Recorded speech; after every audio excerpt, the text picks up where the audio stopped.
Traders, SageFT from the live trading desk. Happy Monday. Hope you're enjoying yourself. Hope you had a wonderful day in the markets today if you were trading. All right, we're going to dive right into this Mindset Monday. For this Mindset Monday, it's going to be a little bit different. As you can see in the background, we've got some charts going on here. So what we're going to talk about today is fear and greed. Now, what I'm going to do is I'm just going to read the definition of fear and greed from the dictionary.com from Oxford. Fear, noun, an unpleasant emotion caused by the belief that someone or something is dangerous, likely to cause pain or a threat. Okay, so now that's the definition of fear. Greed, the opposite of fear.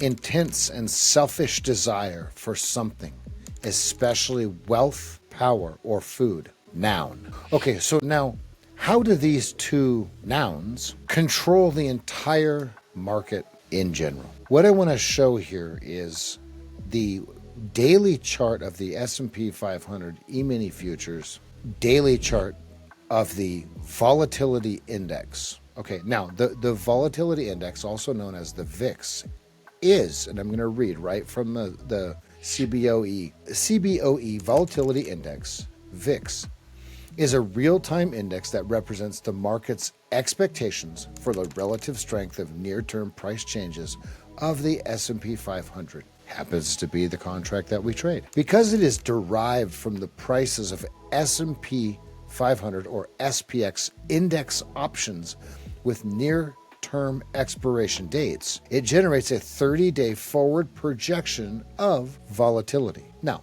volatility is the actual fight between fear and greed. Let's read the definition of volatility. Volatility, or how fast prices change, is often seen as a way to gauge market sentiment and in particular the degree of fear among market participants. Okay, so the way that we read this bottom chart is the gauge of fear increasing. Fear of something happening to move the market or shake the market moving forward and expand the range of open and closing prices. So what I want you to see is when this goes higher, the fear or the perception of near-term fear has increased. Opposite of these spikes would be considered where people could potentially be greedy.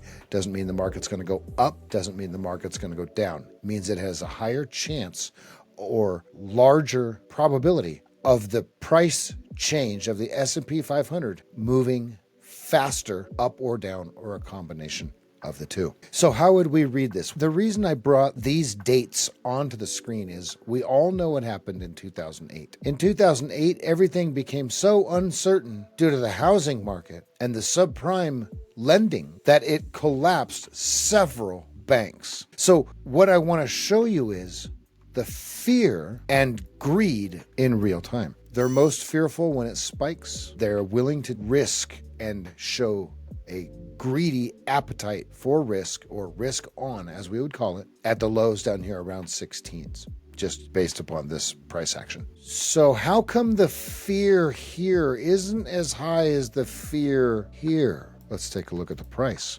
Notice fear has already subsided before greed kicks in. Now watch this. Look at where we're at on the exact low here. March 6th, March 5th, whatever, of 09. Take a look at how this works. They're already too fearful here, but what I want you to notice is it drops another 20%. This went from 1,000 to 800. This was a big deal. So then greed begins to pick up and price starts to elevate. Now watch both of the cursors. Fear going down, price going up. You see this? They're less fearful than they were yesterday. Okay, great. Now think about this. Think about the people that got out right here. Okay, we all know what happened, fivefold, sixfold here, from here. The people that sold here because they were too fearful, because they thought it was going to zero. They thought they were never going to have a retirement. They thought this was the last dollar they were ever going to make. So they had this scarcity mentality. Fear versus greed. Fear overcoming the greed that doesn't set in for another 6 months. So then what happens is, if you watch my cursor, let's move along here. If you watch my cursor, fear subsides, greed kicks in, and we know the rest, right? We know how this goes for the next 13, 14, 15 years. The stock market continues to climb, and the greed gets larger and larger and larger. Now, what I want to remind you of is it's cyclical in nature. The way that I want you to look at this is, it's not greed when it's low. It's not fear when it's high. It's just a gauge of, there is fear in the market because there's an increase in the price change and how fast they change. All right, so the way that we want to look at this is, be greedy when all else are fearful, and be fearful when all else are greedy. Okay, now that means when everybody's selling, you have to start looking at whether it's potential time to buy or not. When everybody's greedy, is that when you're supposed to take profits to them? Okay, so now we have to think about this, right? This is the gauge of fear, but let's look at the actual price, right? So greed makes it rise and fear makes it fall. But because the markets are cyclical in nature, the ebbs and flows of greed and fear and greed and fear and fear and greed, they replicate and they duplicate. You can see greed and fear on any time frame. Now, how would we trade greed and fear? Perfect. Let's just go to the 2-minute chart so we can be on a perfect representation of what we're looking for. So now, where would greed and fear be? Just looking at this chart. So greed would be when it moves up. Now, greed accelerates as we push through a prior swing high to the upside. Fear kicks in when the seller or the supply decides to exceed the demand. Now, let's dial in. Where would we really, really look for fear to become an opportunity for greed? Watch this. In this yellow box, you have a prior swing low. But what I want you to watch is what happens when fear causes either losses or potential for great gains. Right? Losses in the fact that if you're long here and you go, oh my goodness, I need to put my stop right here, that is fear of it moving lower. The greed here would be, I see potential stops.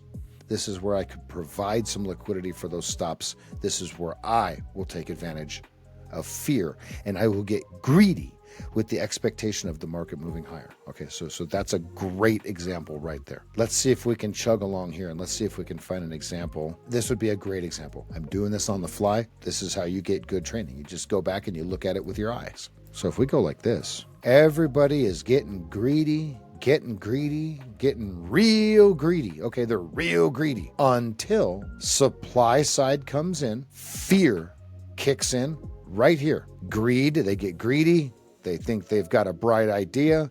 Greed, fear resumes, and we continue to fall. So you can see that the supply or the sellers come in and they quash the greed with supply, and then the buyers or the demand side becomes fearful. What does this have to do with Mindset Monday? I'm so glad you asked. Everything. You are either fearful or greedy. You could say there's an in-between, but most people always have a bias. What we try to do is we try to remove the expectation or the bias and not worry about whether we're greedy or fearful. But how do we take advantage of the people that are greedy or fearful? Now, if you think about it, right, that is an actual emotion. Feelings and emotions have no place in the market. There's 3 things that actually control the market though, right? There's technical analysis, fundamental analysis, and emotion. Now, oddly enough, emotion, fear, and greed have a higher probability of controlling the market than the technical analysis that is created from it. All right, everybody, that's going to do it for me for this Mindset Monday. This is SageFT from the Live Trading Desk. Don't forget to visit our website, SageFT.com. Pick up the game plan if you don't have it already. The game plan shows our 100-level trades.